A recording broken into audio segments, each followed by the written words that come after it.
Hello and welcome to the EV Cafe Takeaway, that podcast focused on the zero emission future that we all hope for. Every week I'm joined by one of the wonderful members of the EV Cafe team to chat with a wonderful individual, and this week I have got the wonderful John. I'm full of wonder, certainly. I wonder what's going on and why am I here? But yeah, today's going to be absolutely top draw for no other reason than, or for many reasons, but none other than we share a coffee machine, this person and I. Same thing, and a love of a particular brand of cookware. And we discovered all this in about 30 seconds before we started recording. This guy, fab. John, easily pleased. But there we go. We are joined indeed by an innovator, a pioneer, a collaborator, somebody that has really made their mark on both their own industry, but on the industry of electric vans. This man is the wonderful Adam Bishop. Adam, welcome to the EV Cafe Takeaway podcast. Yeah, thanks for having me. Good to be here. And Adam, just tell us the reason that you're here, as in the company that you're working with to build up their products, just to give us a little bit of context for how on earth we've ended up with Adam Bishop, the UK's strongest man and world's strongest man competitor. How has that happened? Yeah, it's a funny story. IVECO got in contact with me a couple of years ago saying that, you know, at the time I was raiding Britain's Strongest Man, and got in contact and said, we want to do a world record truck pull, and we want you to be involved. And then they told me it was going to be 150 odd tons. I was like, oof, I mean, we've done 44 tons, but, you know, 150 odd tons is pretty extreme. And then they told me that all I had to do was sit in an electric van and put my foot straight to the floor.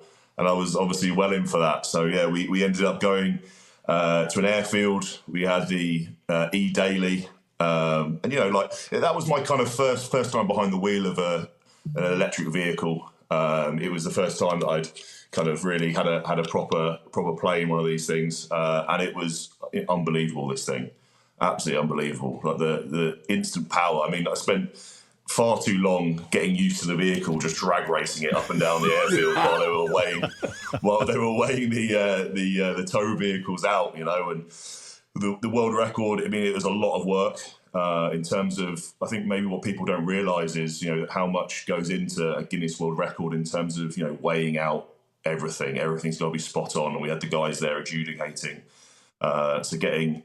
And having to weigh, you know, 150 odd tons of vehicles, plural, was difficult with the weighbridge on each axle and everything like that. And the crazy thing is, you know, the vehicle did, you know, the eDaily smashed it, absolutely smashed it. It pulled all these vehicles, you know, no problem at all, got the world record. I think you could do more. You know, we pulled a lot of axles. And, you know, one thing, when you pull a few trucks like I have, you know that the weight isn't as important as the number of contact points on the floor. So, you know, if you've got a vehicle with a lot of axles, there's a lot of rolling resistance, a lot of rubber on tarmac, that makes the pull a lot harder. And we pulled with there was a lot of axles on the floor.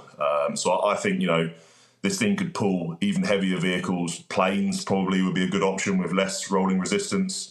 But yeah, an absolutely incredible day, and yeah, obviously from then on I've been an ambassador with IVECO, and especially enjoyed my time working with the eDaily and the rest of the fleet. It's fantastic. I mean, and you know what we've seen from that relationship with you is that the brand and yourself, they kind of have a lot of interchangeable kind of elements that the sort of.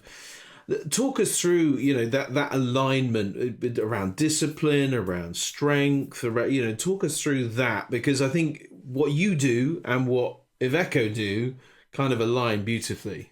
Yeah, I mean, you know, I'm not running the 100 meters in the same way that IVECO's not making, you know, drag cars or cars that go around the Nürburgring. We're both building powerful, reliable machines that can carry a lot of weight, and that's exactly what strongman is. Call a spade a spade. You're both units, aren't you? Let's be honest. It's occupational hazard. We both have to be units, yeah.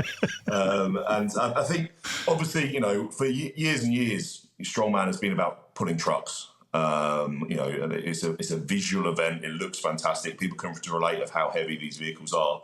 But beyond that, like you said, IVECO stands for kind of, reliability, hauling big weights, making things easier for the operators. And that's exactly what it's like in strongman. We're looking to haul big weights. We need to do it time and time again, and be kind of jacks of all trades rather than master of, just the one. So. Adam, this isn't your first rodeo, though, is it? I mean, you're not just a humongous human being who can lift incredible weights. You're a lifetime sportsman. You've unbelievably played on the wing at rugby. I did, yeah. And bobsleigh, skeleton. Talk to me about your sports life. From an early age, as a kid, you were heavily involved in sport?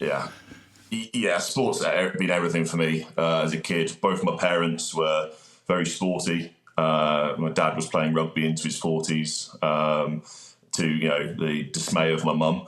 Mum was a track sprinter, played a lot of field hockey. Dad obviously rugby, basketball. So the genetics were there to be good athlete, and I kind of played every sport when I was growing up, whether it was football, cricket, athletics, rugby, obviously. And rugby was kind of what I excelled in, and very fortunate to be offered a academy contract with Saracens. Wow. We play obviously in the Premiership. So when I was 18, I played full time a year with those guys, and it was there that I had the realisation more than anything that I was a fantastic athlete, but probably didn't have a set position on the field. I actually really excelled at sevens, which is the shorter form of rugby that probably the viewers will probably have seen in the Olympics, which is a lot more about the athletic capability of the athlete.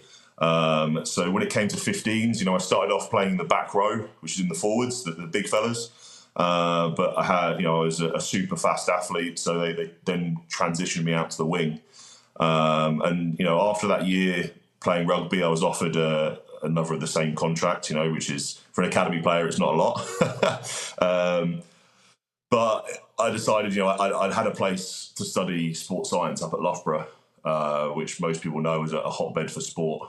And I deferred it for a year to have a go at the rugby, chase the rugby dream. And I decided, no, I'm going to go up to Loughborough, still play rugby up there. And if I'm good enough, I'm good enough. And while I was there, I actually had a weekend off rugby. And I mean, I've always watched World's Strongest Man as a kid.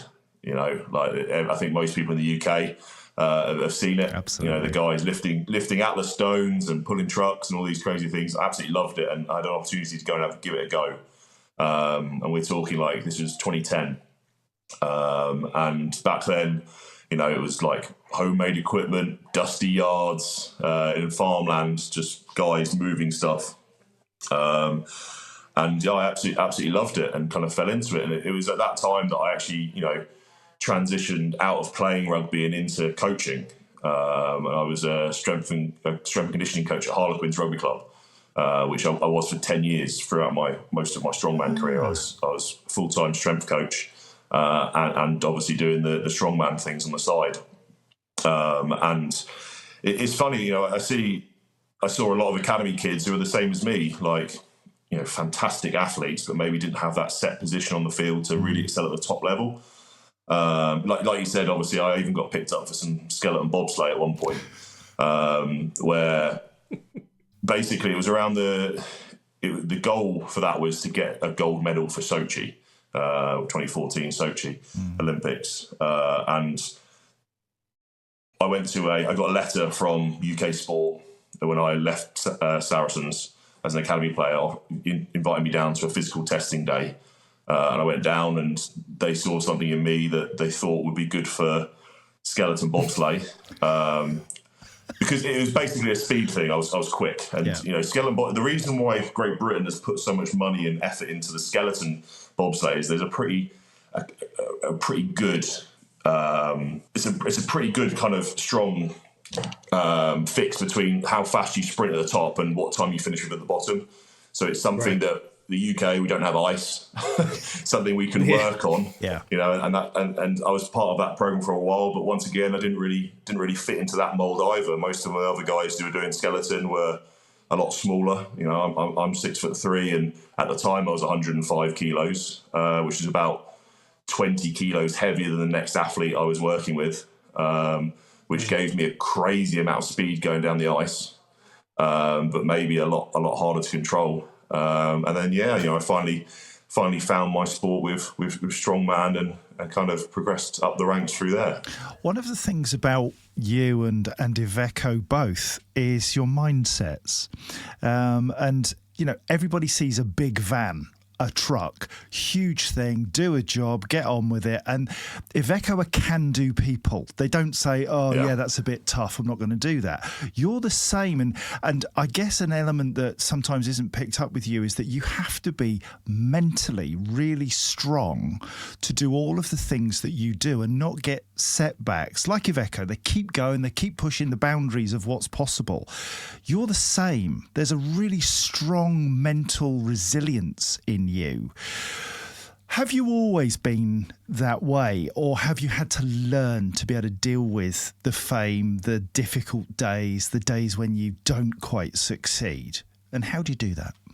Yeah, I mean, you're 100% right. I think IVECO and in strongman, it's both a case of we see something that's difficult and we try and achieve it. Like in a strongman case, we see a heavy object that needs picking up. Maybe no one else has done it before, and we're determined to do it. And it's the same with IVECO with their trucks. People are saying you can't have an electric van that has the towing capability we need daily. And yet they've proved it's possible, and then suddenly a lot of other manufacturers are now jumping on board and doing the same thing. And I think for me it's easy to do when you love what you do every day. And I think it's the same for the guys at IVECO. They love producing these vehicles. They love helping the consumer solve problems, and it's the same for me. I absolutely love training. I'm super interested in kind of human performance and how we can get stronger, faster, reach the pinnacle of those events. And so, it's easy to be motivated when, you love what you do. And of course, everyone has days where you don't want to, go and train, or, you don't want to do this. But for me, I kind of just remind myself of my why. I always say this to people: remind yourself of your why. Why are you going to the gym? Why are you training? And for me, it's to achieve that goal, whether it's, a world record deadlift, to win Britain's Strongest Man again, to get a podium at World's Strongest Man, all these things that I just remind myself, and it's very easy to stay motivated.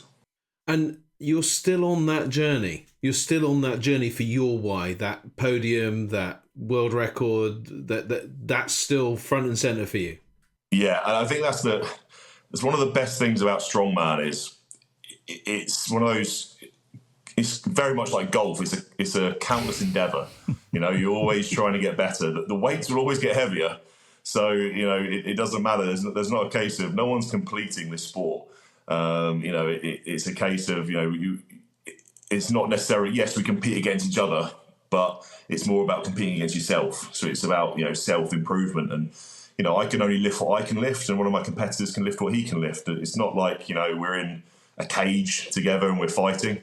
It's not man on man that way. It is just about being the best you can be in terms of an athlete and achieving what you can, and whatever anyone else does is what they do as well. And I think that's the really nice thing about strongman is the camaraderie between the guys. We're all strength fans. We want to see big weights lifted, whether it's by us or by a competitor. They want to see world records. We want to see things done. So it's a super supportive group. And that super supportive group must be really important to you after the injury. I think you ruptured your Achilles lifting a car, or it didn't quite lift. So first of all, I've heard it said that you tried to carry on with the ruptured Achilles. So first of all, why? And second of all, what's the journey been like in getting back to that, and getting back to that level of fitness that you need, obviously, to be able to perform? Yeah, I mean, to take you back, it was in May last year, competing at World's Strongest Man. It's the biggest stage. I'm having a great competition. We have heat stages. You're in groups and then you go through to the final.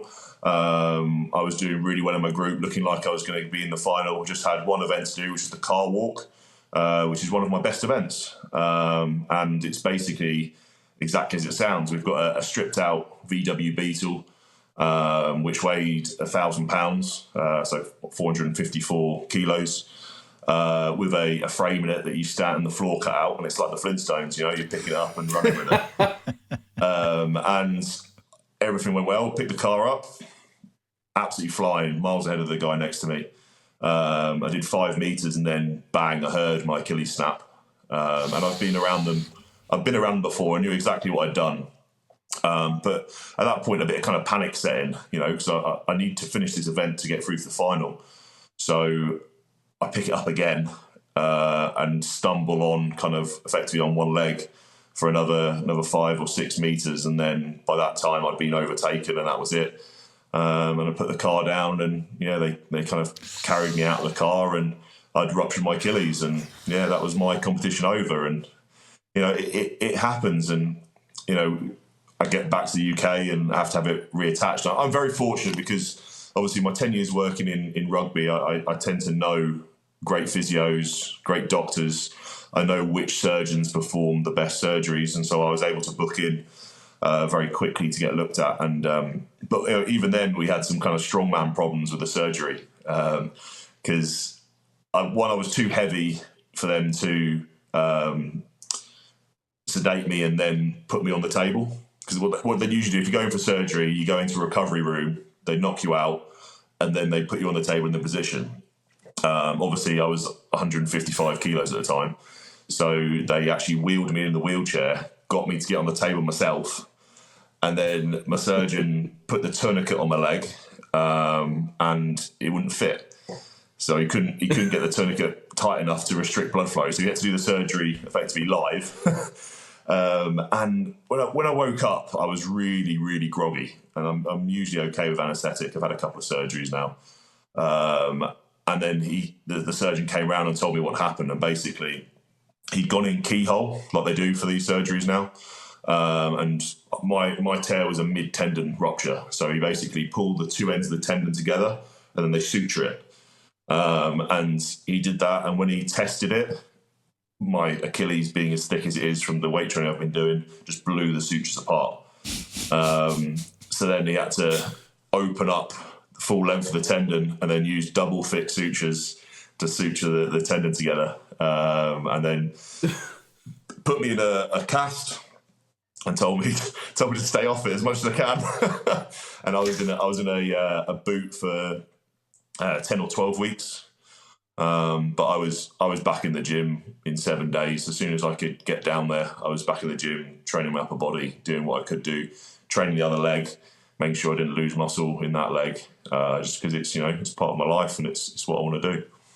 It's quite phenomenal, and I want to come back to that mindset piece, because there must have been milestones through your life where that element of determination has been forged, the challenges that you've overcome. And I mean, it does sound very genetic from your parents, from the mindset that they have. But were there specific things that have kind of, you've had to push through, either mentally or physically or a mixture of both, through your earlier life that really stood you in good stead for right now?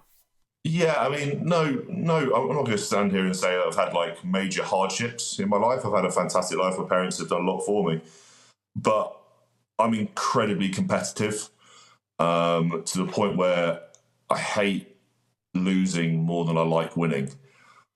It's a big thing for me. That's a big difference. There's a big difference. People who love winning and then they don't, if they don't win, or if they, they lose to someone, they don't mind it. I absolutely hate being beaten by someone at anything. So that's a big driving force for me. And then, another thing, look, I've had some injuries in the time. In 2017, I ruptured my bicep tendon. In 2022, I ruptured my tricep tendon, and it was just a case of, it's just the next step. And I think that I always go back to quote, there's a movie with Tom Hanks in called Bridge of Spies. I don't know if you guys have seen it. Yeah. Right? And he's got the Russian spy. This spy's just been caught in America spying, obviously. And he says to him, "Oh, you don't seem worried." And he's like, and the spy says to him, "Would it help?" And I think that's brilliant. Like, you do all these things to yourself, and if you feel like your world's falling apart, but what's the point in worrying? It's not going to help anything. So all you do is I've always just focused on what I could do. Like I said, I got back in the gym straight away. Okay, yeah, I can't walk at the moment, but I can still, do some dumbbell pressing. I can do some rowing. I can train my other leg. And I think if more people did that, they focused on what they can do rather than what they can't do, I think they'd be a lot happier. And I guess that's where that quote inspires you, is that when you do lose that thing you hate to do, you go, well, do you know, what more can I do? I need to train harder, work smarter, make the effort so that doesn't happen again. Is that how your mind works? Exactly that. And, I've had moments where I've had great performances and I've been beaten by people who are just better than me on the day. And I've got no problem with that. I really don't. If I've done everything I could and a guy was just better than me, hats off to him. But it's when I feel like that, I could have done more. And it drives me massively, especially now that I'm towards the end of my career. I'm a little bit older now. I can't miss a beat on anything, so I have to be spot on with my discipline, with my every training session. I have to make every lift. I can't miss any meals. I have to get my sleep in. I have to stay hydrated. I have to do my recovery work every day. They're non-negotiables for me, to the point where the rest of my life gets put on hold to do these things, because I don't know how many years I've got left in the sport to achieve these goals. And when you get older, you can't get away with what you did when you were younger. True. You can't maybe go out, have a load of beers, and then be fine the next day for work. That just doesn't happen. So while my body's working, I'll make the most of it. I've got the rest of my life to enjoy myself. Do you have any sense of what that future might look like, Adam? I mean, you're clearly a highly articulate, very intelligent, capable human being, and the world is literally your lobster, because you've set out to do stuff and you've just done it. So there's not much that holds you back. Where are you headed towards? Are you just focused on the next win, the next competition, the next thing that you're going to do, and the future will take care of itself? Or is there a bit of a plan in place? No, I've always had a plan in place. But yeah, things have been put on the back burner a little bit while I'm trying to achieve certain things. But yeah, ultimately I'm a coach. I've always been a coach. I love in-person coaching athletes, seeing people improve. So I will probably end up back in-person coaching, whether that's in the strongman space, in the fitness space, in the rugby space. I'm not 100% sure. Whether it's owning a gym, which is something I actually really want to do as a business.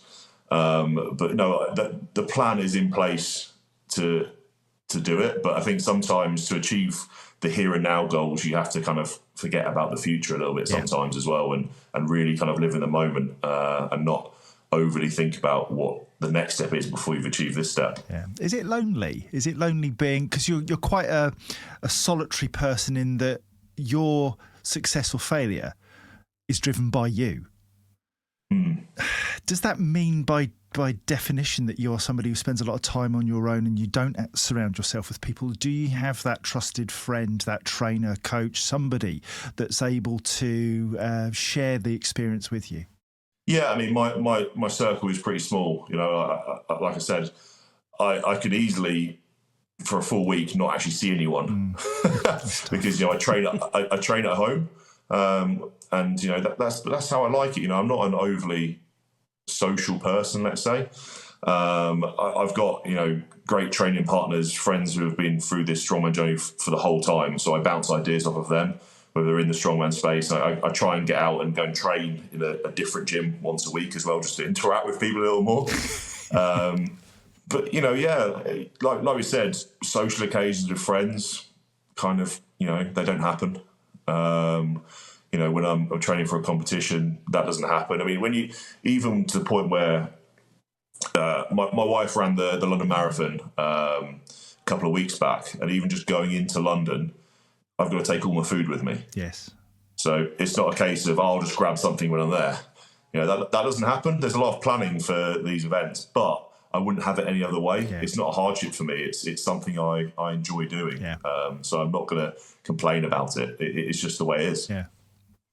It's fantastic that you take all these things in your stride, to achieve those goals. And it just, it kind of feels like you've got so many things that you've been doing over the years. You've achieved. I think right in saying you've had a world record with the ladder raise, I think it was, and multiple reps, big weight lifted, over 450 kilos. I mean, in a deadlift, right? I mean, these are big weights.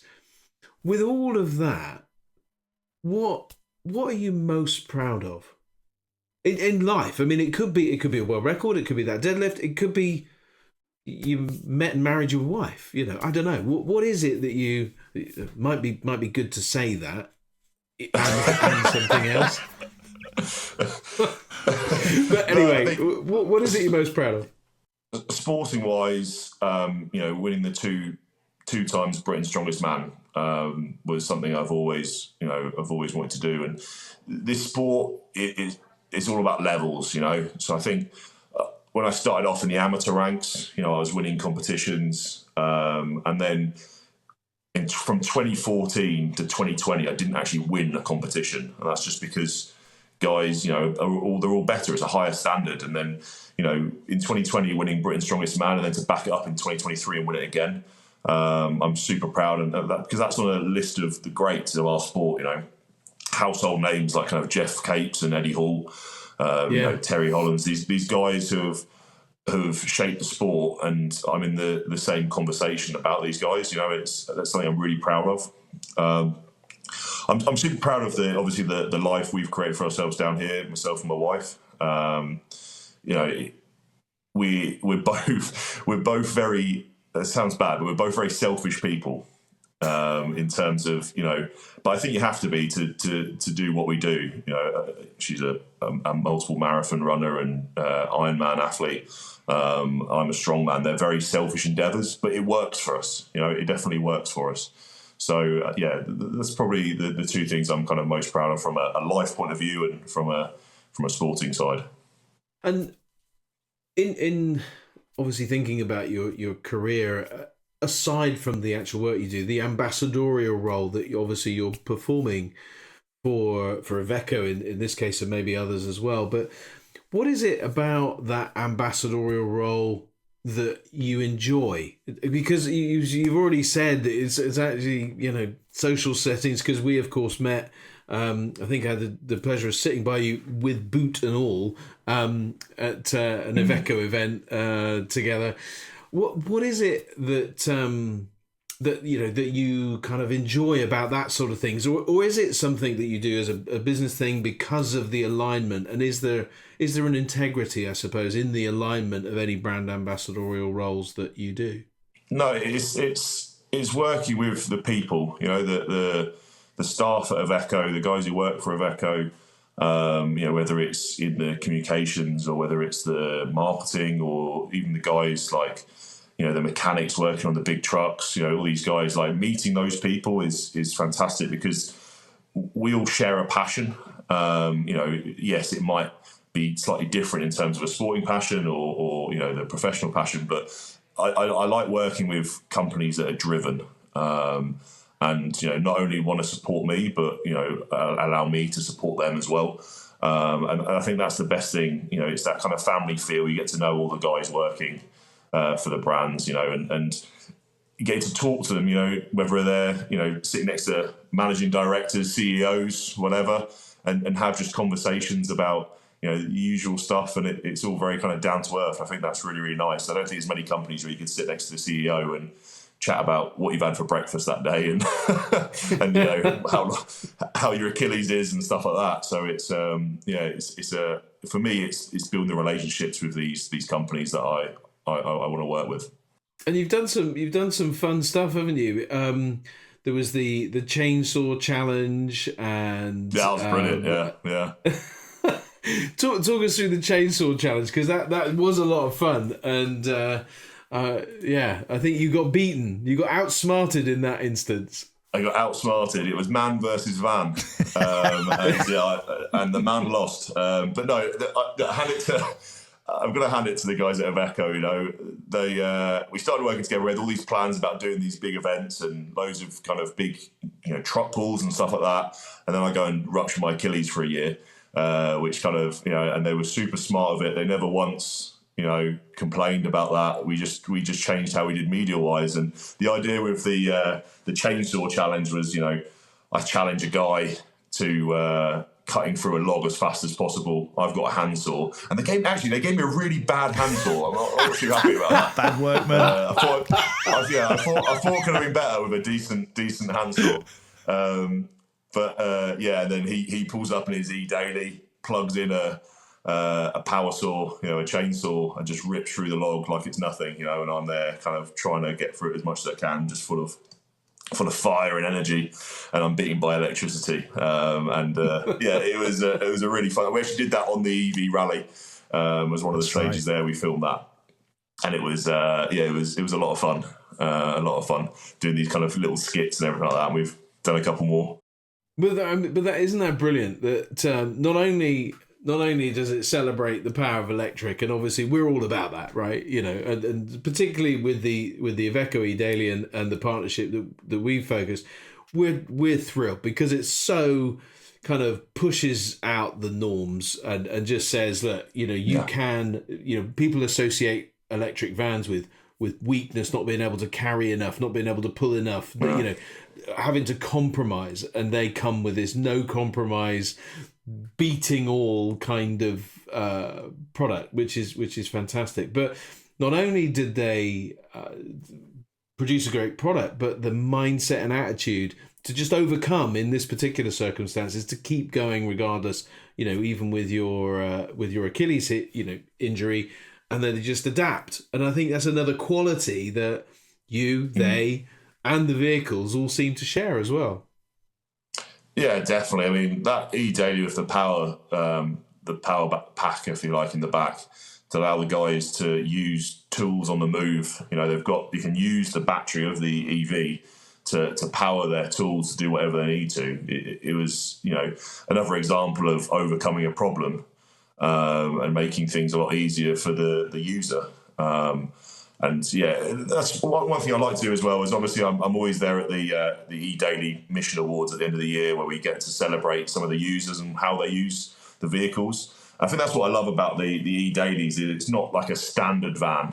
These guys make them through like bodybuilders and stuff. They make these vans completely bespoke, and they solve so many different issues. Whether it's like forestry work, or whether it's the AA picking up people in their vans. I think that's the great thing about the IVECO vans that you don't necessarily get with other ones that I've seen on the road anyway, is the fact that they're so kind of customizable, and none of them are the same, and they're just so versatile in terms of what you can do with them. And I love the fact that the eDaily's like towing capacity is right up there, because like you said, that's usually that's a compromise people think that electric vans wouldn't have.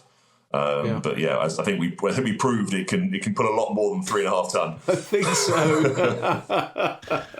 So one of the things which happens in your world of Strongest Man is things get bigger. Yeah. And I'm just wondering, the IVECO S E-Way is their new truck. And I'm just thinking to myself creatively, what's in this for Adam? Have you got any interest in getting into the truck side now and seeing how far you can push that? Because that's the next step up, isn't it? It's the next difficult thing for our roads to transition to, is the electric truck. Any thoughts? Yeah. No, I mean, I'm happy. I'm a guy who loves big toys, effectively. And that's what some of these vehicles are, So if IVECO wanted me to work with those trucks, I'd be super happy to. Like, whether we're pulling them, pushing them, doing whatever with them, pulling against them. I think it's something that we can really kind of like push forward. We could just get them to deliver like a day's meals for you in one of those massive great trucks. They would need it. Yeah, we would need it. Yeah. What do you eat? I know this must be a really boring question, but your shopping bill must be horrendous. Yeah, and it's something that is not tax deductible, unfortunately. If I was eating out all the time, I would be able to claim it as a business expense. But cooking my meals at home, they don't allow me to expense that. But no, when I'm pushing the food hard, when I'm heavy, and I've got World's Strongest Man on the horizon, I'll go up to kind of 8,500, 9,000 calories with over 1,000 grams of carbs. That's difficult getting it in every single day. Yeah. People think they're big eaters, right? They can go to Weatherspoons and have a full mixed grill and whatever, and they think they're eating big. You try doing that every single day, and try it. And we're not shoveling down, rubbish, meaningless calories. Yeah. It's all quality food. At one point I was going through 9 kilos of chicken, 3.5 kilos of beef, 80 eggs, multiple bags of rice in a week. It was a lot of food going in, and that's probably the hardest part because the training's fun and the training is. I think it's probably one of the things about strongman is it kind of goes home with you as well. It's my job. It's not a 9 to 5. The training's only a tiny bit of it. The rest of the time I'm eating and trying to recover from that training and get ready for the next session. Yeah, it's brutal. Wow, brutal way to live. That is just mind blowing. Although I'm seeing this a little bit firsthand. My son is training a lot for. I can't really. Yeah. Anyway, he's training for an intense military element, and he's having to have just 4 or 5 meals a day. But when he comes home, then he's like constantly eating because he's having to get to about, I think it's around about 5 to 6,000 calories a day, and they absolutely use all of that up. But to take that beyond again to sort of 9,000 calories, and what you've just he can stay where he is. I'm not having him home eating that much. That's for sure. Yeah, we found a couple of years ago, even when I was a little bit lighter, we found I just wasn't gaining the weight that I should have been on the food I was having.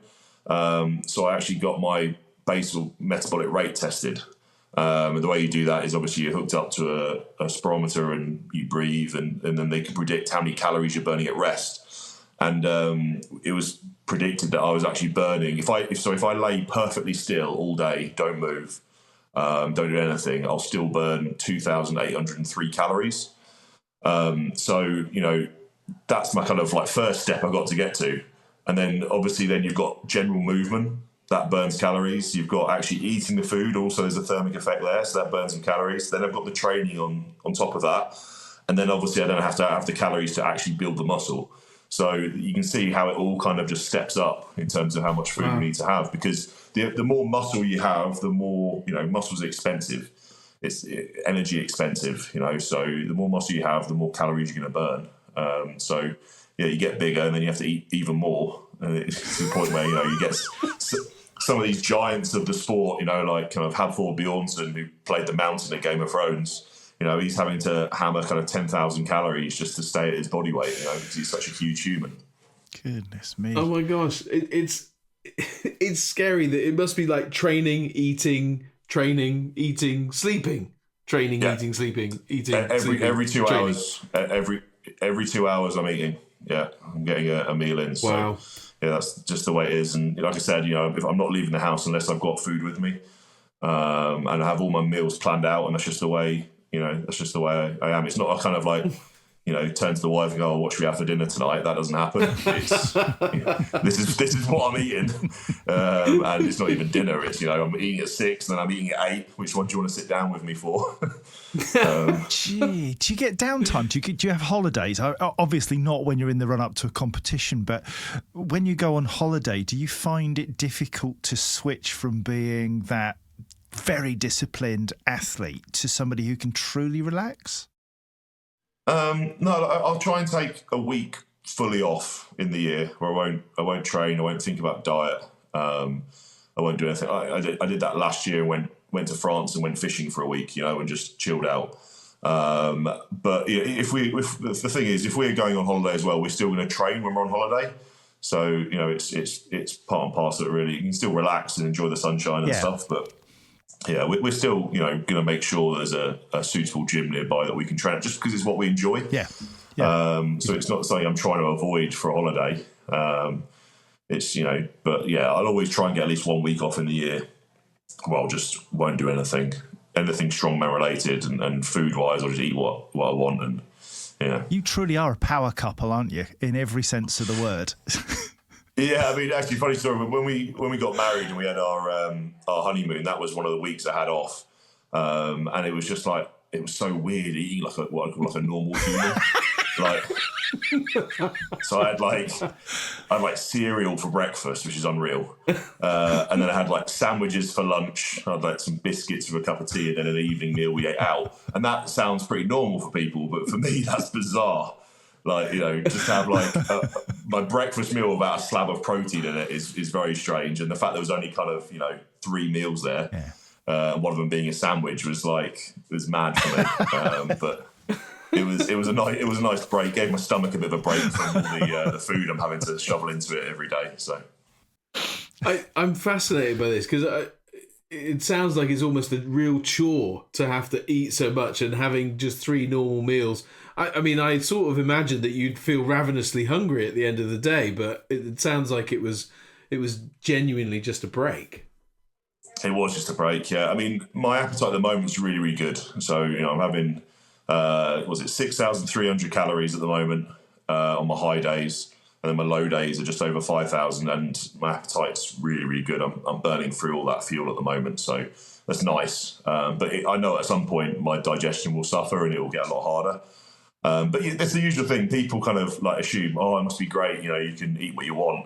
It's like, no, you can't. Or they'd love to eat like we do. It's like, no, you can't. And also, you wouldn't be able to do it for more than a couple of days because you'd be sick of food. And you do get a really weird relationship with food.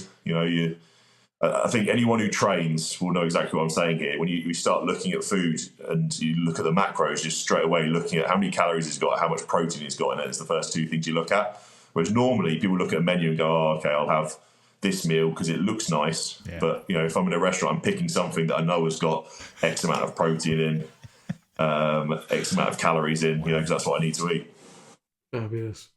Well, Adam, we're getting towards the end of our time, and in the EV Cafe, we have a closing tradition. As any good podcast should have, right? A closing tradition. We need one. And it is to present you with the EV Cafe Magic Wand with Lightning Bolt firmly. Wow. This was created especially for us so that we can hand to all of our guests to have one wish. And that wish can be... We'll just give you a free wish. What would it be and why would it be? So I'm going to hand you. It's coming to you. You got to come and get it. There you go. There we go. Grab the magic wand. Looks far smaller in your hand than it does in mine. But it's what like a would that cocktail wish stick. be? I mean, it can be a wish for industry, and yeah, I did notice that. What would that wish be, and why? I think my wish is going to be purely selfish, as strongman is, and I think that would be just to have I'd love a full-time chef to come here and cook all my meals. That'd be so good, wouldn't it? Imagine just waking up and I'm talking like a Michelin star chef has made all your meals for the day and they're all spot on. I think, that'd be glorious. I'd love that. I love that. I love the pure simplicity of that, and actually that would give you so much time back. It would put a smile on your face. It would give you a pep in your step, and you'd actually enjoy having to eat 6,500 calories a day. I could have used it for good and wished for world peace or anything like that. But Others have done that. Life's too, let someone else sort that out. Life's too short. I need that chef to make me my food. That's brilliant. I love it. John, this has been, I've really enjoyed chatting to Adam. It's been great, hasn't it? It's a privilege. It's a genuine privilege. You don't get to speak to elite athletes very often. And so that, Adam, thank you for that opportunity. Welcome. The thing I've kind of learned, I think, more than anything from this is how mentally resilient you are and how you strive for the best, accept that you can't always come out on top, but that you can do better. And you keep trying to do better. And strangely enough, the harder you work, the better you do. And that's really struck a chord with me. And I thank you for that lesson. The other thing is you've just got a great sense of humour. And, that's really important when you compete, that you can laugh at yourself and what happens and life. And, you're some dude. Thank you ever so much. Really appreciate it.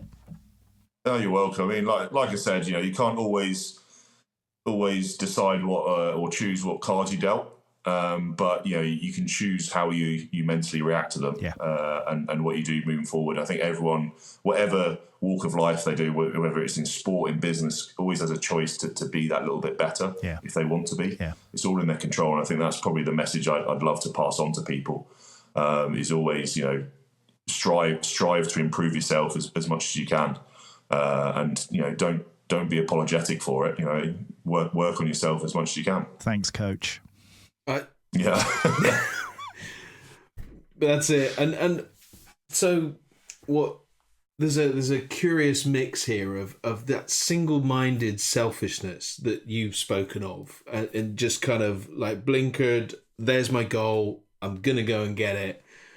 With that coach-like heart, because ultimately, yes, you're achieving your goal at the moment, but this is going to benefit a lot of people afterwards. It has done for that period of time as a strength coach for the Quins. That's going to have made a difference to so many people because you've got that mixture of experience and also the willingness and heart to pass it on. And I love that mindset of, it's man versus stones or car or ladder or whatever it is. It's man versus, and that camaraderie of you all want to be better than each other, but also just that constant improvement. And I love that idea of, would it help? Worrying, would it help? No, it doesn't, right? So what exactly. So why bother worrying? Just crack on and get on with it. Yeah. And human, as I worry often, and I just love it. I've really enjoyed today. I've been really really surprised by how you can take a human being and align them to a brand so perfectly. In that sort of sense. And I, not to be cheesy, not to be, they're a sponsor and this and or you're a brand ambassador, but it just makes sense. That determination, that resilience, that, focus and strength, pure, unadulterated strength, and every decision being made around an outcome, which is what commercial vehicles are all about. The outcome, what we did. I also suspect that they're going to call on me to move a load of trucks around if there are any issues at the factory. So that's probably why they're keeping me on the books a little bit. If they have a power outage over in Italy, they're going to send me over just to move the trucks around for them. Well, do you know what? I hate to break it to you, but they're actually building them in Germany. We went there. We went to Ulm, and I've walked around and absolutely, it's just made for you. Each station, there's 14 stations. It's got a world's strongest man written all over it. The 14 stations of building the SE way. We should pitch it. There we go. That's where Worlds is going to be next year. Yeah, absolutely. Ulm, it's called. There you go. You could drag the truck around their circuit. You could do 14 stations. Perfect. Absolutely brilliant. But anyway, listen, we've run out of time. But Adam, it has been a real pleasure. Thank you so much, and thank you to IVECO for putting you forward for to chat with us, because it's a real privilege, as John referred to. It's been a real joy, and the motivation that I can take, that would it help, and also that our response is a choice. And when you did your Achilles, I mean, that is career ending for some, but it's definitely not for you, and you've just carried it on, and the adaptability that we've seen today. So thank you again. What a joy. And everybody, do check out all of the other podcasts on the EV Cafe, our newly launched website. Go and check that out. Woo! It got launched today as we're recording, so that's been really exciting. So go check it out, and you'll be able to see visually as well as listen along for the podcast, which will be there in all of its glory. And John has a point to make. I have a question. Adam, when are you next competing? Where can people catch up with you? Yes, yeah. So I'll be competing in September, trying to pull a world record deadlift in Birmingham. So that'll be my next competition. You can follow along. If you just find me on Instagram, that's where I post most of my training bits and everything, and bits of lifestyle stuff. So Adam Bishop Strongman on Instagram, and you get all the inside scoop of when I'm competing next and where to get tickets and stuff like that. Very best of luck, my friend. Excellent. We'll make sure that all of those social links for you, and if there's anything else that you want us to put, will be in the description for this particular podcast as it goes out. It'll go out across all of our YouTube and LinkedIn and all the usual channels, Apple and Spotify, etc. So thanks again for listening, everybody. And John, Adam, thank you so much for joining us today. And here's till next time. Have a great day, everybody. See ya.